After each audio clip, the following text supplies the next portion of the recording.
দর্শক মন্ডলী দেখতে পাচ্ছেন যে আমাদের গ্রামের সুন্দর দৃশ্য, অনেক সুন্দর দৃশ্য।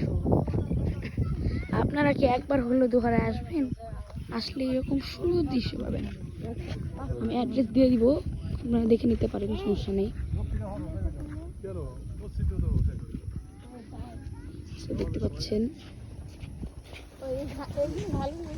এগুলা ছোট ছোট লাগবে, আপনার দূর থেকে দেখতে, তো কাছে গেলে অনেক বড় লাগবে। দেখেন আমি একটু জুম করছি, কত বড় লাগছে, অনেক সুন্দর লাগছে। দেখেন প্রতি শুক্রবারে যায় দুই ভাই টাকা দিয়ে আসে মাদ্রাসায়, ওই জায়গায়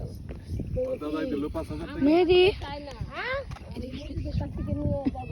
দেখতে পাচ্ছেন, আপনারা দেখতে পাচ্ছেন যে আমরা একটু মেহেদির কাছ থেকে একটা ইন্টারভিউ নিব। মেহেদি এখন ইন্টারভিউ উত্তর দিবে অবশ্যই।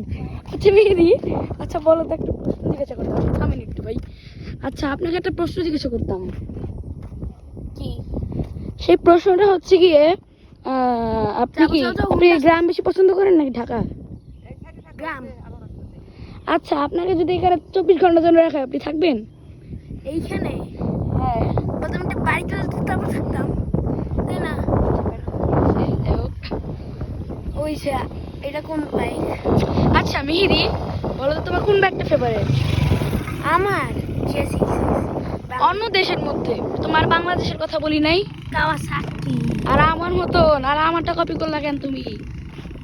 আচ্ছা ঠিক আছে, আমি যাই হোক, আমার হচ্ছে ফেভারিট গাড়ি হচ্ছে সুব্রা। তোমার?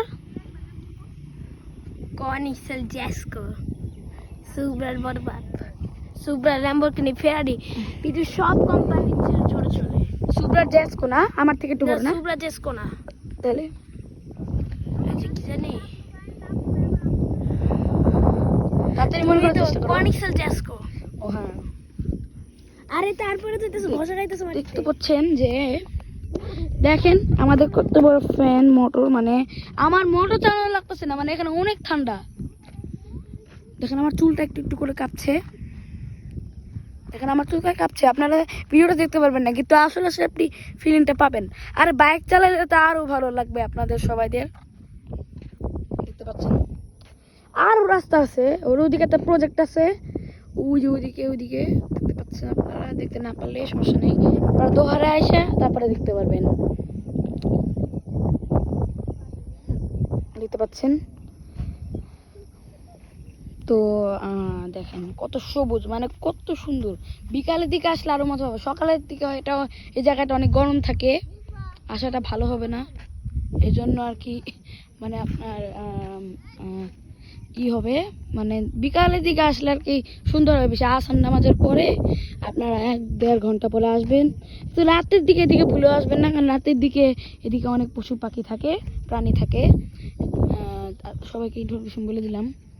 যাই হোক, এই জায়গাটা অনেক সুন্দর। আমরা নদীর পাড়ে যাবো কালকে ইনশাল্লাহ, আমরা ভিডিও পেয়ে যাবো খুব শীঘ্রই। ধন্যবাদ আমার সাথে থাকার জন্য। Subscribe please.